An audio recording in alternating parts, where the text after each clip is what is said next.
సోకే ప్రమాదం ఉన్నది.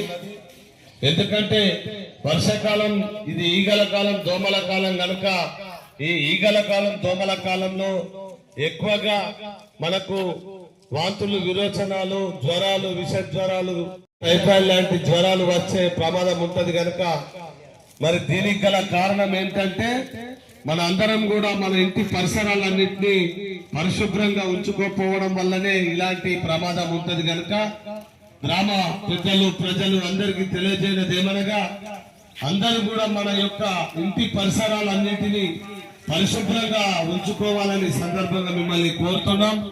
ఎందుకంటే మన ఇంటి చుట్టుపక్కల ఎక్కడ కూడా నీరు అనేది నిల్వ ఉండకుండా చూసుకోవాలి. ఎప్పటికప్పుడు ఇల్లును పరిశుభ్రంగా ఉంచుకోవాలి. మిగిలినటువంటి రాత్రులు మనకు మిగిలినటువంటి అన్నం గాని, కూరలు గాని మనం డ్రైనేజీలో మోర్లో వేయకూడదు. అట్లా వేసినట్లయితే అక్కడ మన ఇంటి ముంగట మోరిలో మరి ఆ నీళ్లు నిల్వ ఉండి అక్కడ దోమలు, ఈగలు అనేటివి వృద్ధి చెందుతాయి కనుక దీని పట్ల మీరు అప్రమత్తంగా ఉండాలి. మరి దోమలు, ఈగలు ఎక్కువగా ఉన్న కాడ ఖచ్చితంగా ఆ గ్రామంలో ఈ వాంతులు, విరోచనాలు, డెంగ్యూ, మలేరియా, టైఫాయిడ్ లాంటి జ్వరాలు వస్తున్నాయని చెప్పి మరి జిల్లా వైద్యాధికారి తెలియజేయడం జరిగింది. అందుకనే తెలంగాణ రాష్ట్ర ప్రభుత్వము, గౌరవ ముఖ్యమంత్రి గారు ఈ వర్షాకాలంలో ప్రజలకు ఈ విష జ్వరాలు రాకుండా చూడాలని అన్ని జిల్లాల కలెక్టర్లకు ఆదేశాలు ఇవ్వడంతో వారు మమ్మల్ని ఇక్కడ పంపించడం జరిగింది. కావున ప్రజలందరూ ఈ విషయాల పట్ల అప్రమత్తంగా ఉండి మీరు మంచిగా ఆరోగ్యంగా ఉండాలంటే మీ పరిసరాలన్నీ పరిశుభ్రంగా ఉంచుకోవాలి. నీరు అనేది ఎక్కడ కూడా నీరు అనేది నిల్వ ఉండకుండా చూసుకోవాలి. మన ఇంటి ముంగట ఉన్నటువంటి డ్రైనేజీలో చెత్త చెదారం వేయొద్దు. చెత్త, తడి చెత్త, పొడి చెత్త వేరు చేసి గ్రామ పంచాయతీ చెత్త బండికి అందించాలని కోరుతున్నాం. అట్లానే మన ఇల్లును కూడా ఎప్పటికప్పుడు మనం డెటాల్ వాటర్ తో గాని లేదంటే బ్లీచింగ్ పౌడర్ తో గాని ఒక బకెట్ నీళ్లలో కలుపుకొని శుభ్రం చేసుకుంటే మనం అందరం కూడా ఈ దోమల, ఈగల బారిన పడకుండా ఆరోగ్యంగా ఉంటామని సందర్భంగా తెలియజేసుకుంటూ దీనిపై ఒక పాట వినిపించాల్సిందిగా మా తమ్ముడు రాజేందర్ కోరుతున్నాం. శుభ్రం చేయ ప్రతినబూలుదాము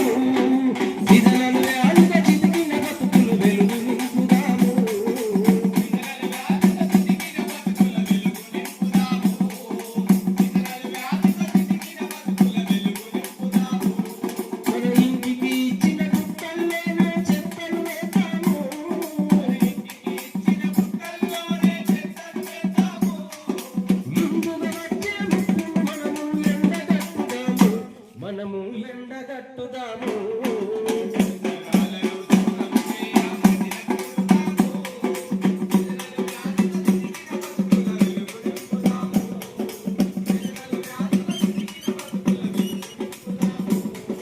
చినుకు పడగానే సిదనలు రాజులు చిక్కులు పెడతాయి. రక్తరచ్చిన గ్రామాలను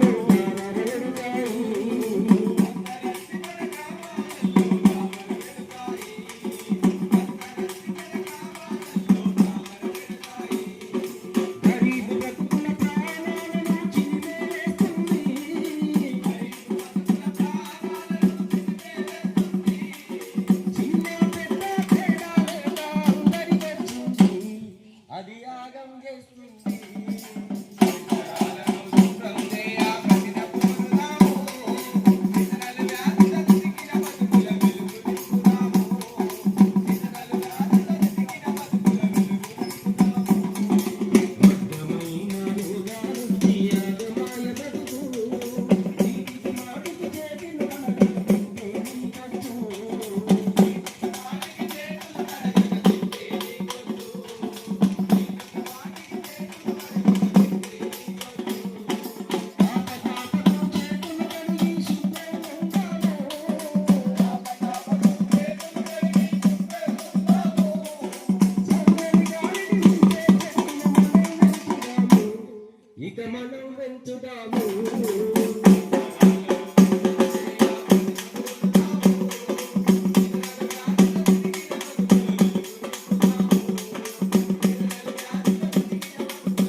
మరి గ్రామ ప్రజలకు పెద్దలకు అందరికీ కూడా చేతులెత్తి నమస్కరిస్తూ మీ అందరికి తెలియజేస్తున్నా. ఎందుకంటే ఈ వర్షాకాలం ఎక్కువగా ఈ దోమల వల్ల ఈగల వల్లనే జ్వరాలు వస్తాయని మీ అందరికి తెలియజేస్తున్నాం. డెంగ్యూ, మలేరియా, టైఫాయిడ్ లాంటి జ్వరాలు అనేటివి కేవలం ఒక దోమకాటు వల్లనే వస్తుంది. అది ఎందుకు వస్తుంది అంటే మనము మన ఇంటిని శుభ్రంగా ఉంచుకోకపోవడం, మన పరిసరాలన్నింటినీ పరిశుభ్రంగా ఉంచుకోకపోవడం, మనం ఎక్కడున్న చెత్త అక్కడనే ఉంచడం, మిగిలిన అన్నం కూరలు మనం నోర్లో వేయడం, ఆ ప్లాస్టిక్ కవర్లను కూడా మోర్లు వేయడం, ఆ మోరికాడ నీళ్లు జమ అయితే అల్లనే ఈగలు దోమలు అనేటివి వృద్ధి చెందుతాయి. ఈగలు మనము తినే ఆహారం అంటే మనము తినే ఆహారం అన్నంల మీద కూరల మీద మనం తినే సమయానికి ఈగలు అనేటివి దానిలో వాలినట్లయితే ఆ ఈగలు వాలిన అన్నాన్ని కూరని మనం తిన్నట్లయితే వాంతులు విరోచనాలు అవుతాయి. వాంతులు అంటే మనం వాంతింగ్ తెలిసే కదా, వాంతింగ్ చేసుకుంటాం, మోషన్స్ పోతాం. ఎక్కువగా మరి ఎన్నో సార్లు మనము 3-4 సార్లు 5-6 సార్లు ఆ మోషన్ పోయినట్లయితే ఏమవుతుంది, బాడీలో ఉన్నటువంటి గ్లూకోజ్ లెవెల్స్ పడిపోతాయి. అంటే నీరసం వస్తుంది. నీరసం వచ్చి పడిపోగానే మనకేం చేస్తారు డాక్టర్లు, వెంటనే పరీక్ష చేసి ఈయనకు బీపీ డౌన్ అయింది, ఎక్కువగా మోషన్ పోవడం వల్ల ఇలాంటి ప్రమాదం ఏర్పడ్డదని వెంటనే మీకు గ్లూకోజులు పెట్టి ఇంజక్షన్లు పెడతారు. ఆ 1 రోజు 2 రోజులు ఉంచుకొని మిమ్మల్ని పంపిస్తారు.